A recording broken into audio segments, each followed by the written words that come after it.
저는 이번 이 메르스 재난이 하나님의 어떤 특별한 사인이라는 생각이 듭니다. 하나님의 마음에 합한 사람으로 알려진 다윗도 자기 힘을 과시하기 위해서 인구 조사한 때가 있었어요. 충성스러운 부하가 그거 하지 마십시오. 교만하면 하나님이 벌하십니다. 말렸음에도 불구하고 다윗은 힘을 과시하기 위해서 인구 조사를 실시합니다. 전시에 동원할 수 있는 군사력이 얼마나 되는지, 그걸 자랑하고 싶은 마음을, 뽐내고 싶어하는 마음을 하나님께서 역병으로 심판하시죠. 사랑하는 성도 여러분, 하나님보다 높아지려고 하는 악한 마음을 회개해야 할 때입니다. 우리처럼 예수님을 믿어서 하나님의 자녀가 된 그리스도인들이 먼저 주님 앞에 엎드려 이 나라와 민족의 죄를 내 죄처럼 회개하는 은혜가 있어야 합니다.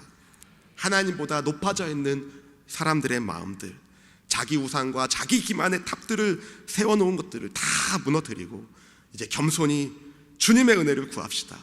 눈에 보이지 않는 작은 바이러스 하나 어쩔 줄 모르는 게 사람 아닙니까? 하나님의 은혜를 구하고, 하나님의 은혜를 구하고 겸손히 주님 뜻대로 살아가는 우리 모두가 되기를 주님의 이름으로 축원합니다. 요한복음 11장에서 예수님은 죽은 나사로를 살리십니다. 죽은 나사로가 살아남으로 인해서 대제사장들과 바리새인들이 예수님을 죽이려는 음모를 꾸미는 것을 요한복음 11장에서 볼 수 있어요. 요한복음 12장에서는 베다니에서 일어난 사건을 다루고 있는데, 거기서 마리아가 값비싼 향유를 주님 발에 붓습니다. 이것은 바로 예수님의 장례를 준비하는 사건이었습니다. 이제 요한복음 점점 그 포커스를 예수님의 십자가로 초점을 맞추고 있습니다. 명절에 올라온 몇 명의 헬라 사람들, 하나님을 경외하는 이 헬라 사람들이 예수님을 찾아온 것도 예수님께서 십자가를 지시는 그때가 왔다는 것을 알리는 전조였습니다. 주께서는 많은 생명의 열매를 맺기 위해서 예수님이 친히 한 알의 밀알이 되어 죽으실 것을 말씀하시죠. 그런데 오늘 본문에서 우리는 너무너무 괴로워하시는 예수님을 봅니다. 사랑하는 성도 여러분, 주님께서 단순히 죽는 게 무서워서 두려워서 괴로워하신 것이 아닙니다. 주님은 십자가 위에서 철저히 죄인인 인간을 대표하셔야 했습니다. 그렇다는 것은 늘 하나님과 가까이 하셨고 하나님과 하나이셨던 주님께서 십자가 위에서 그토록 친밀하게 교제하시던 아버지 하나님과의 영적 단절을 경험해야 하기 때문입니다. 그것이 주님의 마음을 괴롭게 했어요. 또 우리 같은 죄인들이 겪어야 할 무서운 심판의 짐을 주님이 대신하여 혼자 짊어지셔야 했기 때문에 우리가 가히 상상할 수도 없을 만큼의 괴로움으로 주님은 고통스러워 하셨던 것입니다. 그래서 주님께서는 나를 건져달라는 기도를 아버지께 드리죠. 27절 상반절이 그렇게 말합니다. 같이 한번 읽어보겠습니다. 시작. 지금 내 마음이 괴로우니 무슨 말을 하리요? 아버지여, 나를 구원하여 이때를 면하게 하여 주옵소서. 네, 나를 구원하여 이때를 면하게 하여 주옵소서. 내 마음이 괴로우니 지금 무슨 말을 하겠습니까? 사랑하는 수원순복의 성도 여러분, 우리가 믿는 예수님이 누구십니까? 그동안 요한복음에서 살펴본 것처럼 예수님은 죽은 사람을 살리는 분이시며 수많은 병자들을 고치시는 분이십니다. 수십 년 된 불치병도 누구나 다 포기했던 그 불치병도 예수님 말씀 한마디면 고침을 받았습니다. 바람과 파도도 주님 말씀하시면 잔잔해졌고, 보리떡 5개와 물고기 2마리, 아주 가난한 사람의 한 끼 도시락 수준을 가지고 배고팠던 많은 무리들을 배부르게 먹이시고 남기신 분이 바로 우리 예수님 아니십니까? 근데 이토록 능력의 예수님께서, 이렇게 놀라우신 능력의 주님께서 마음의 괴로움을 고백하시는 거예요. 아버지여, 나를 구원하여 이때를 면하게 하소서. 이와 비슷한 기도를 겟세마네에서 주님이 하셨죠. 바로 오늘 본문에 나온 그 말씀이 요한복음의 겟세마네 사건이라고도 이야기합니다. 마가복음 14장 36절 상반절에 주님은 겟세마네 동산에서 이렇게 기도하셨습니다. 이르시되 아빠 아버지여, 아버지께서는 모든 것이 가능하시오니 이 잔을 내게서 옮기시옵소서. 겟세마네 동산에서 주님이 기도하실 때에 주님은 자신의 마음이 너무 고민하여 죽게 되었다고까지 말씀하셨어요. 죄 없으신 주님께서 도대체 누구 때문에, 누구를 위하여 이렇게 고민하고 죽을 만큼의 고통을 겪으시고, 아니 실제로 죽기까지 하셨습니까? 바로 저와 여러분 위해서, 바로 저와 여러분 같이 예수님 믿는 사람들에게 영원한 생명을 주기 위해서, 하늘 생명을 주기 위해서 예수님이 괴로워하신 거예요. 그런데 이렇게 마음의 괴로움을 하나님께 아뢰던 예수님의 기도가 곧바로 변하죠. 27절 하반절 우리가 읽지 않은 부분이 그렇게 말합니다. 뭐라고 시작합니까? 그러나 내가 이를 위하여 이때에 왔나이다. 그러나 내가 이를 위하여 이때에 왔나이다.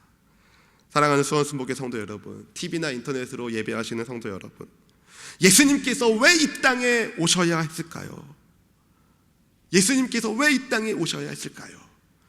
예수님은 아버지의 뜻을 정확하게 하셨어요. 내가 이때를 위하여 왔다. 내가 십자가의 죽음을 위하여 왔다. 내가 인류를 구원할 이때를 위하여 내가 왔다라고 주님이 말씀하신 겁니다. 비록 주님의 마음은 십자가, 다가올 십자가로 인해 괴로우셨지만 그 괴로움 때문에 예수님은 사명을 잃어버리지 않으셨습니다. 오히려 내가 이를 위하여 이때에 왔다고 단호하게 말씀하시죠. 예수님의 사명, 그것은 무엇일까요? 첫째로 예수님의 사명은 마귀의 일을 멸하시는 겁니다. 아멘. 본문 31절 말씀 같이 한번 읽어봅시다. 31절입니다. 시작. 이제 이 세상에 대한 심판이 이르렀으니, 아멘. 이제 이 세상에 대한 심판이 이르렀다. 이 세상의 임금이 쫓겨날 것이다. 사랑하는 성도 여러분, 지금 예수님께서 말씀하시는 이때는 바로 마귀가 멸함받는 때를 말합니다. 예수님의 십자가는 세상에서 왕노릇하고 있는 악한 사탄 마귀를 쫓아내는 주님의 능력의 십자가입니다. 마귀를 쫓아냅니다. 깨뜨립니다. 요한일서 3장 8절에서 이렇게 말하죠. 같이 한번 읽어볼까요? 시작. 죄를 짓는 자는 마귀에게 속하나니 마귀는 처음부터 범죄함이라. 하나님의 아들이 나타나신 것은 마귀의 일을 멸하려 하심이라. 아멘. 마귀의 일을 멸하시는 하나님을, 하나님의 아들 예수님을 찬송합니다. 히브리서 2장 14절 15절은 이렇게 말합니다. 같이 읽어볼까요? 시작.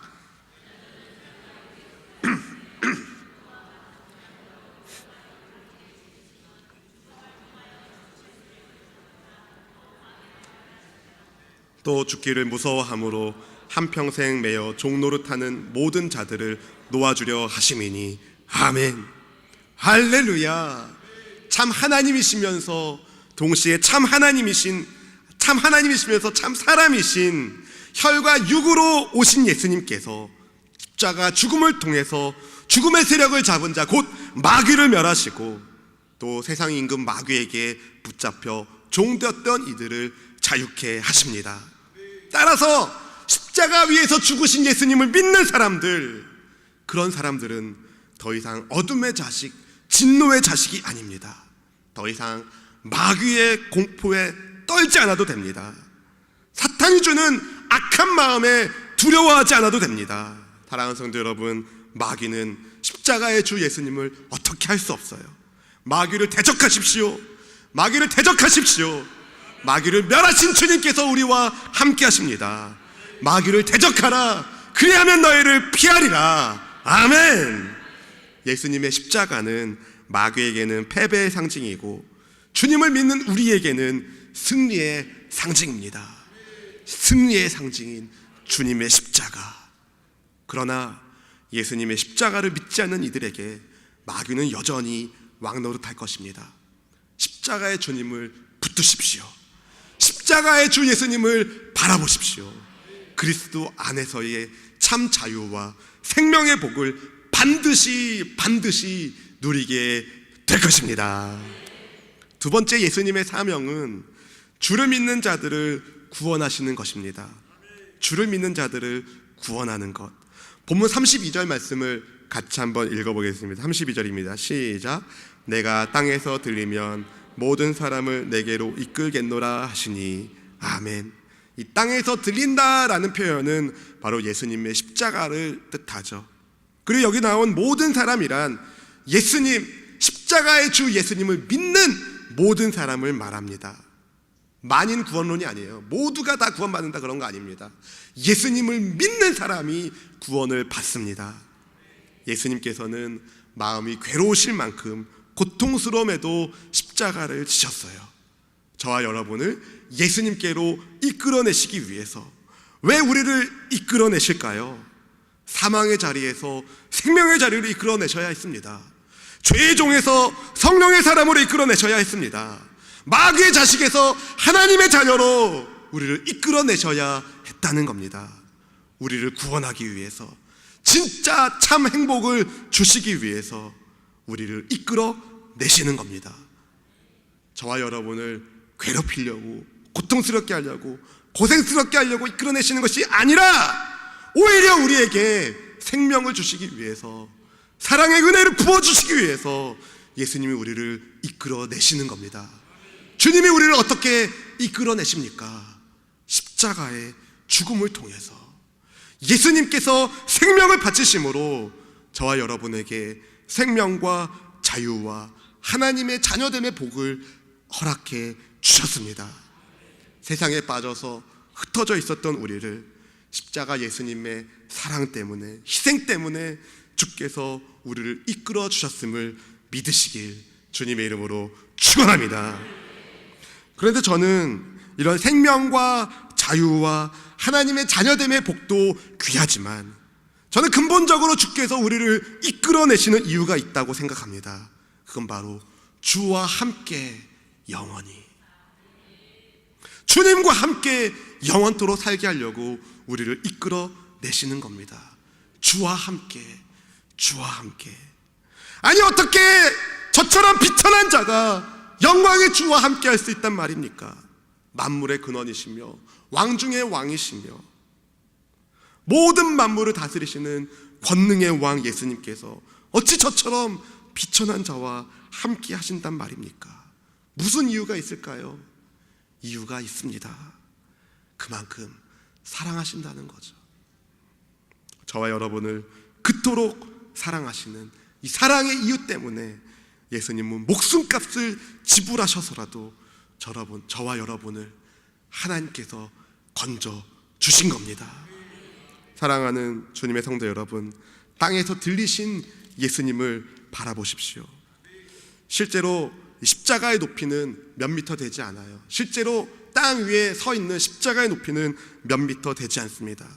그런데 몇 미터 되지 않는 그 높이지만 사실 예수님의 십자가의 높이는 측량할 수 없는 예수님의 사랑의 높이입니다. 생명과 사랑의 높이, 우리를 구원하시는 예수님의 측량할 수 없는 생명과 사랑의 높이가 바로 십자가의 높이라는 겁니다. 언제까지 땅만 보고 사실래요? 이젠 눈을 들어 주를 봐야 합니다. 저와 여러분을 사랑으로 이끌어내시는 주님을 바라보면서 살아야 합니다. 그렇게 살 때에 진정한 행복을 여러분이 누리게 될 것입니다. 저와 여러분을 사랑으로 이끄시는 주님을 바라보고 주님을 바라봄으로 믿음의 삶을 걸어가길 주님의 이름으로 축원합니다. 마지막으로 예수님의 사명은 아버지께 영광을 돌리는 것입니다. 아버지께 영광을 돌리는 것. 사랑하는 성도 여러분, 예수님께서는 인류를 죄의 사슬로 묶으며 세상에서 왕노릇하고 있는 마귀를 멸하시려고, 그리고 죄로 인해 사망의 자리에 묶여있는 사람들을 풀어주시려고 구원하시기 위하여 이 땅에 오신 사랑의 왕이심을 우리는 살펴보았습니다. 그런데 그것만이 아니라는 거죠. 궁극적으로 예수님께서 십자가를 지신 까닭은 다름 아닌 아버지의 영광을 위해서라는 겁니다. 아버지의 영광을 위해서. 예수님께서 이 땅에 오셨을 때에 천군 천사들이, 하늘의 천군 천사들이 하나님을 찬송했습니다. 바로 크리스마스 시절 되면 한 번쯤 다 들어보았을 그 찬송이죠. 누가복음 2장 14절 말씀을 같이 한번 읽어보겠습니다. 시작. 지극히 높은 곳에서는 하나님께 영광이요. 아멘. 어떻게 땅에서 사람들에게 평화가 이루어질까요? 마귀에게 해방받고 구원받으니까 평화가 이루어지죠. 근데 가장 중요한 것이 먼저 써 있습니다. 지극히 높은 곳에서는 하나님께 영광. 이 짧은 구절에 예수님께서 이 땅에 오신 목적이 드러나죠. 가장 큰 목적은 하나님께 영광, 그리고 우리를 구원하여 평화를 주시기 위해서 이 목적을 가지고 예수님이 오셨다는 겁니다. 그래서 예수님은 십자가의 죽음을 앞에 두고 마음의 괴로움을 토로하시다가 곧바로 기도 중에 아버지의 영광으로 주님의 시선을 돌리십니다. 28절 상반절 말씀 같이 한번 읽어보겠습니다. 시작. 아버지여, 아버지의 이름을 영광스럽게 하옵소서. 아멘. 아버지의 이름을 영광스럽게 하옵소서. 성경에서 이름은요, 존재 그 자체를 말합니다. 다시 말해, 아버지의 이름을 영광스럽게 해달라는 주님의 기도는 하나님의 존재를 영광스럽게 해달라는 기도인 거죠. 이에 하늘에서 소리가 납니다. 본문 28절 말씀을 다 함께 읽어보겠습니다. 시작. 아버지여, 아버지의 이름을 영광스럽게 하옵소서 하시니 이에 하늘에서 소리가 나서 이르되 내가 이미 영광스럽게 하였고 또 다시 영광스럽게 하리라 하시니 아멘.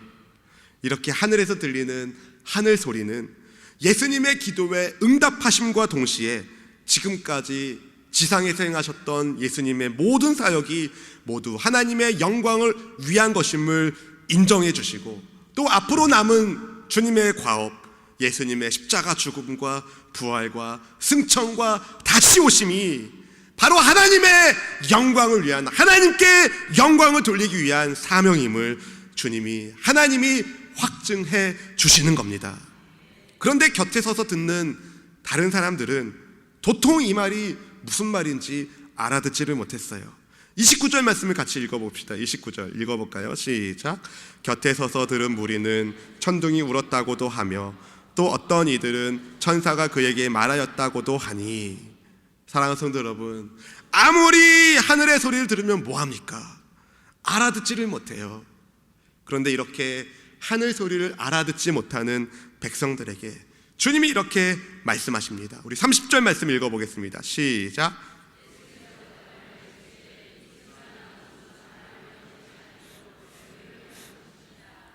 아멘. 저는 이 말씀을 붙잡고, 아니 주님, 아니 우리를 위한 하늘의 소리라면 알아들어야죠. 그런 의문점이 생기더라고요. 아니 하늘의 소리가 그 소리를 알아들으시는 예수님을 위한 소리가 아니라 못 알아듣는 사람들을 위한 소리라니, 알아듣지도 못하는 이들을 위한 하늘의 소리, 너무 이상하지 않으세요? 그런데 성도 여러분, 한번 곰곰이 생각해 보십시오. 설령 그들이 알아듣지 못했더라도 적어도 그들은 그 소리가 하늘에서 들리는 소리라는 것은 알았습니다. 그들이 예수님께 대하여 영적인 감각이 조금이라도 있었다면, 주님을 향하여 마음을 조금이라도 열었다면 그 하늘의 소리는 바로 그들을 위한 소리가 되었을 것입니다. 왜냐? 그들로 하여금 주 예수님이 누구신지 믿게 하는 도구가, 표적이 되었을 것이기 때문입니다. 하나님께서는 이처럼 예수님을 믿으라는 사인으로, 표적으로 사람들에게 하늘의 소리를 들려주시는 겁니다. 그래서 그들도 예수님처럼 하나님께 영광을 돌리는 삶을 살도록 말입니다. 사랑하는 수원수목회 성도 여러분, 예수님을 믿는다는 것은 곧 하나님께 영광을 돌리는 인생의 목적을 갖는다는 것을 말합니다. 왜냐하면 예수님께서 우리를 구원하신 목적도 하나님께 영광을 드리기 위해서입니다. 그런데 예수님께서 어떻게 하나님께 영광을 돌리시던가요? 철저한 순종, 십자가 죽음도 내가 이를 위하여 이때에 왔나이다 말씀하시며 아버지의 뜻에 순종하심으로 주님은 하나님께 영광을 돌리셨습니다. 이렇게 예수님은 십자가에 죽으심으로 하나님께 영광을 돌렸다는 거죠. 그런데 그 주님을 아버지께서 어떻게 하십니까? 아버지께서 높이세요. 십자가에 죽으신 주님을 하나님이 높여 주셨습니다. 빌립보서 2장 9절부터 11절까지 말씀을 같이 한번 화면을 보고 읽어보겠습니다. 시작.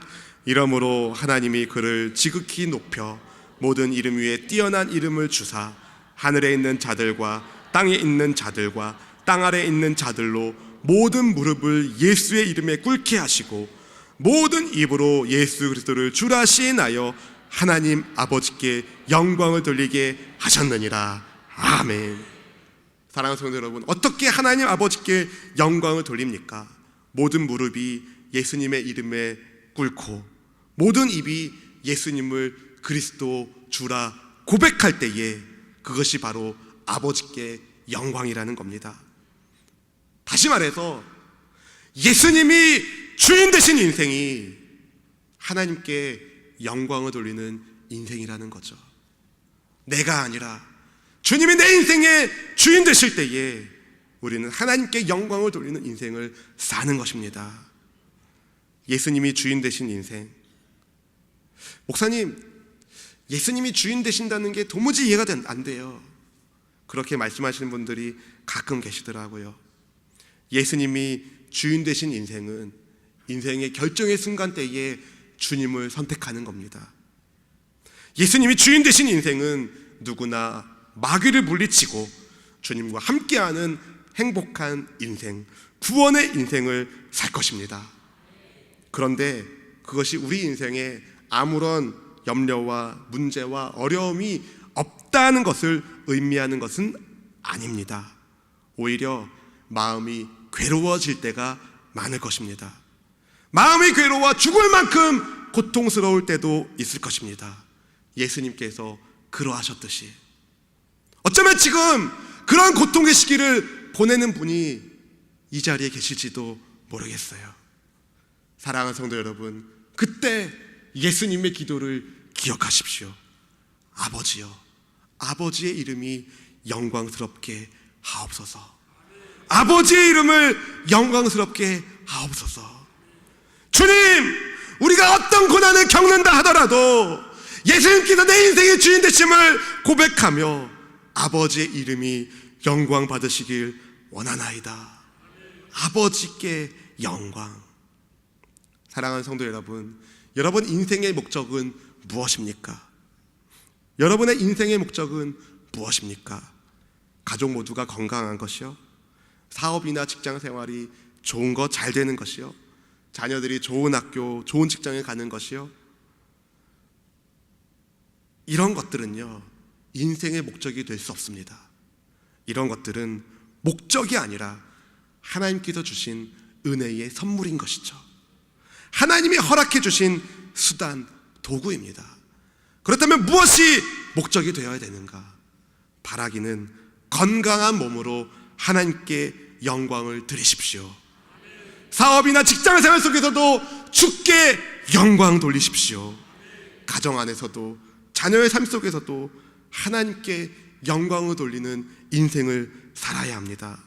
무엇을 하든 무슨 일을 만나든 기쁜 일이든 슬픈 일이든 우리 모두 인생의 목적이 주님께 영광이라면 주님은 그 사람과 반드시 함께 하십니다.